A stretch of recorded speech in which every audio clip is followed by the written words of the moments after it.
Oke, hari ini kita bakal bahas tentang bagaimana kita melakukan market research di era digital untuk bisnis Anda. Terlepas dari Anda punya bisnis secara yang sudah berjalan secara live atau baru mulai mengembangkan bisnis. Oke. Kenapa bagian ini sangat penting? Karena market research, oke? Berapa banyak dari Anda sudah pernah melakukan market research?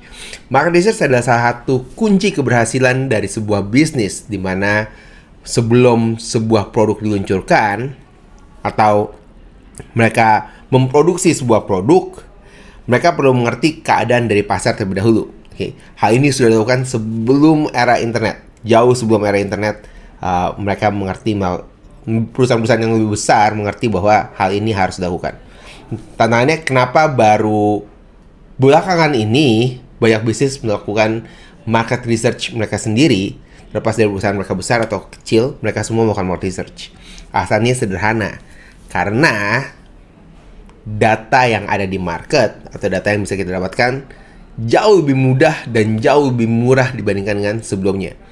Kalau di era sebelum ada internet, untuk mereka melakukan market research, mereka harus melakukan one-to-one interview, ketemu sama orang, tanya sama mereka apa yang harus mereka lakukan, dan butuh waktu dan energi dan biaya yang tidak sedikit. Sekarang dengan adanya banyak platform di luar sana, mereka bisa dapetin datanya dengan lebih cepat. Bahkan biayanya mungkin hanya sepersekian persen dari activity yang mereka harus lakukan di dunia nyata. Oke? Jadi kalau Anda memiliki sebuah bisnis dan belum pernah melakukan market research, ini adalah waktu yang paling baik untuk Anda melakukan market research untuk bisnisnya Anda. Kenapa? Karena Anda bisa mengambil keputusan dengan lebih baik. Okay?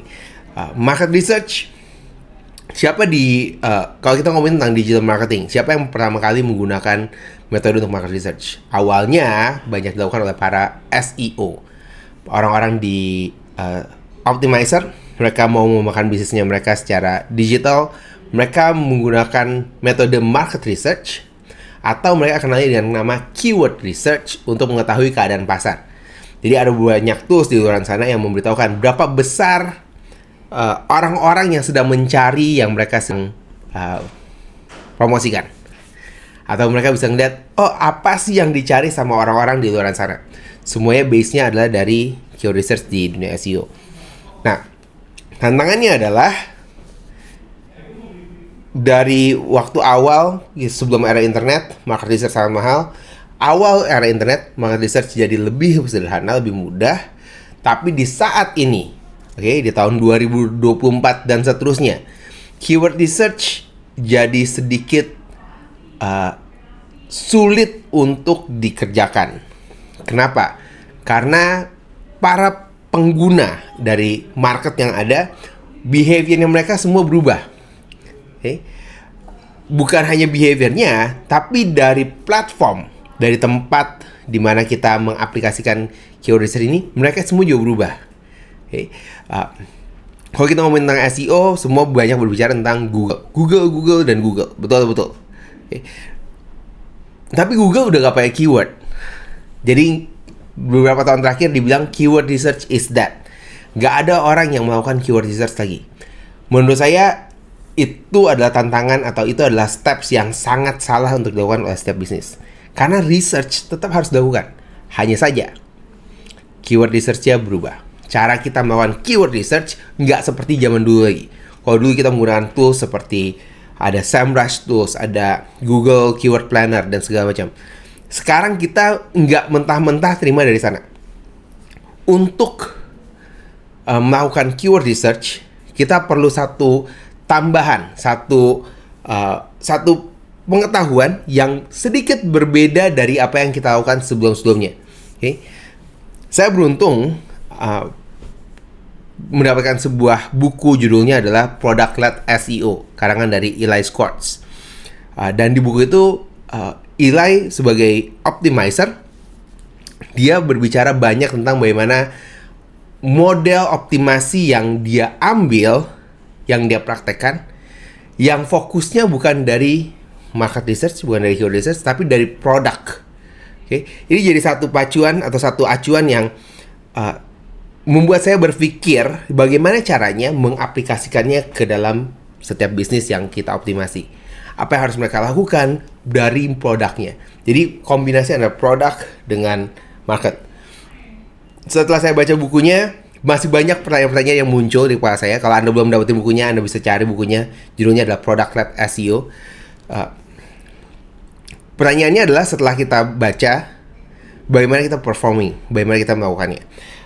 Mungkin beberapa dari Anda tahu bahwa saya punya satu acara namanya SEOcon. Dan SEOcon ini kita mengundang para praktisi SEO untuk datang ke Jakarta atau ke Indonesia untuk mereka membagikan informasi atau pengetahuan mereka mengenai SEO. Oke.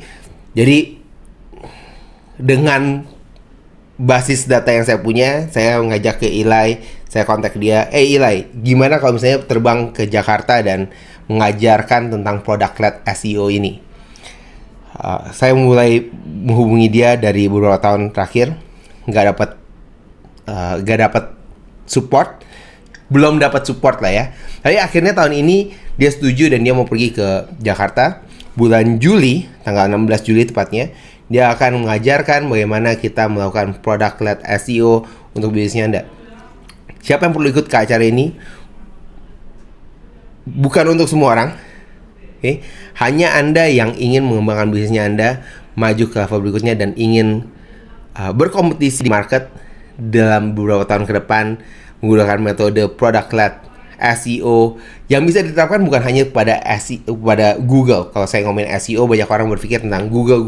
Bukan itu saja, tapi kita bisa menggunakan dari marketplace, Instagram, TikTok, semua menggunakan konsep yang sama untuk bisa mengembangkan bisnisnya kita berdasarkan dari behavior pengguna dan juga dari produk yang kita punya. Oke, kalau Anda tertarik untuk mengetahui acara ini, Anda bisa mendapatkan informasinya di https://growth2.seocon.id. Anda bisa dapatkan di kolom deskripsi juga.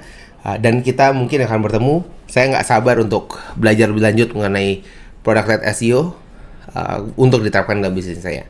Semoga ini memberikan inspirasi pada Anda untuk mengetahui, ada satu model baru yang namanya product-led SEO. Gimana caranya saya bisa menerapkannya ke dalam bisnisnya saya. Oke, kita akan bertemu lagi dalam podcast yang berikutnya.